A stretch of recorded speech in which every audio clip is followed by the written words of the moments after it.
18 janvier 2018, un simple citoyen intitule cette vidéo que la France reste dans un état de grâce.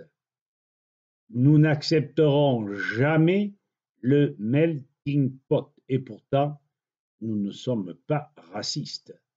Mais tellement de choses nous séparent d'autres peuples qu'il vaudra mieux que chacun reste dans son pays, n'est-ce pas? Permettez à l'Académie de défense des êtres humains de vous demander de ne plus vous en laisser compter par quiconque.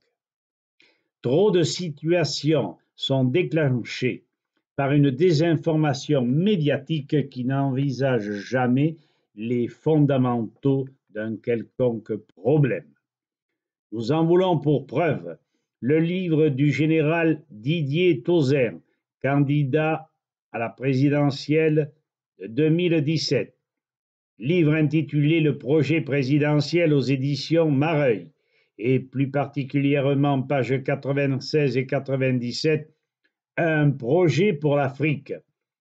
S'il n'évoque pas les racines de l'immigration des citoyens de ces pays vers l'Europe, nous savons tous que la corruption règne en maître sur la majeure partie de ce continent, appauvrissant les peuples, les conflits aidant, à un tel point que nous ne pouvons que comprendre, sans l'approuver, la fuite des migrants vers des cieux plus hospitaliers.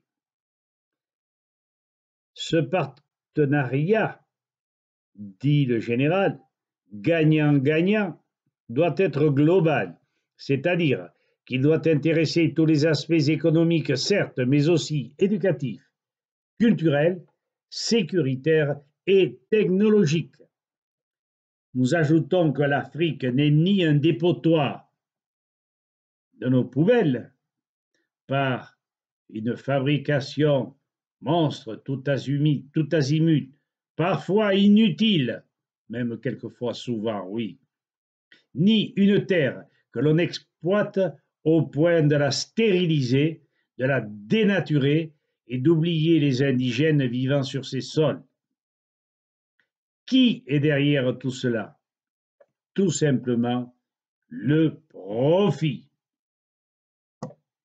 Personne ne doit oublier que nous sommes en plein gouvernement oligarchique, patronné par les cartels, lobbies qui dirigent en main de maître, obligeant la nation à rompre avec ses droits régaliens, au point que depuis janvier 1973, l'État a cédé son droit régalien de battre monnaie, correspondant cette monnaie et les intérêts de ces sommes qui sont empruntées à la valeur de la production nationale, entraînant donc un endettement inconstitutionnel de près de 2300 milliards d'euros en 2017. Ce sont les chiffres du général Tauzin et je sais qu'ils sont exacts. Voilà l'une des racines principales de nos maux qui rejaillissent sur les entreprises, les travailleurs, l'armée, tout un peuple qui n'en finit pas d'être trahi, appauvri, asservi, sans que personne n'ouvre sa gueule. D'autres racines importantes dans la sécurité sociale déstabilisent le budget français par des sommes folles et injustifiées dans les soins apportés aux cancéreux. Échec frappant dénoncé par plusieurs médecins et biologistes européens, dont le docteur Ra. Les preuves abondent sur Internet, mais en vain. Les labos pharmaceutiques empêchent, par une dictature indirecte, l'ordre des médecins, entre autres, par la contrainte, les manœuvres déloyales, les procès vicieux, toute progression positive dans le domaine des maladies, étouffant toute découverte, occultant de nombreuses réussites médicales largement moins onéreuses que les chimiothérapies, jusqu'à condamner les parents par une loi sacrilège l'obligation vaccinale, à vivre auprès d'enfants handicapés à vie. La vaccination a vécu. Le pire ne fut pas évité lorsqu'un certain Nicolas, président, a violé la souveraineté du peuple, rejetant le référendum de 2005 du traité de Lisbonne. La garantie des droits de l'homme, ni la séparation des pouvoirs n'étant assurée, notre pays n'a plus de constitution depuis décembre 2007.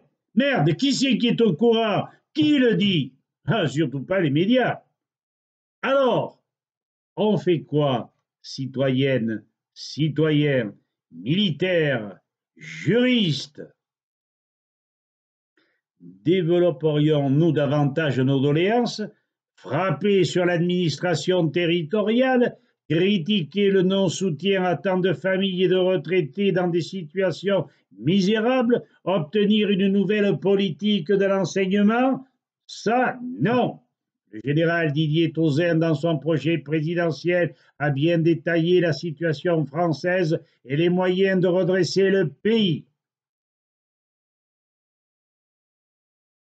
Son livre est parfaitement digeste. Nous y avons ajouté quelques points importants que vous deviez connaître si vous voulez bien vous donner la peine. François Asselineau, ancien candidat lui aussi, assurera, lui, la partie politique européenne. Il est bien fourni là-dessus. C'est un inspecteur général des finances.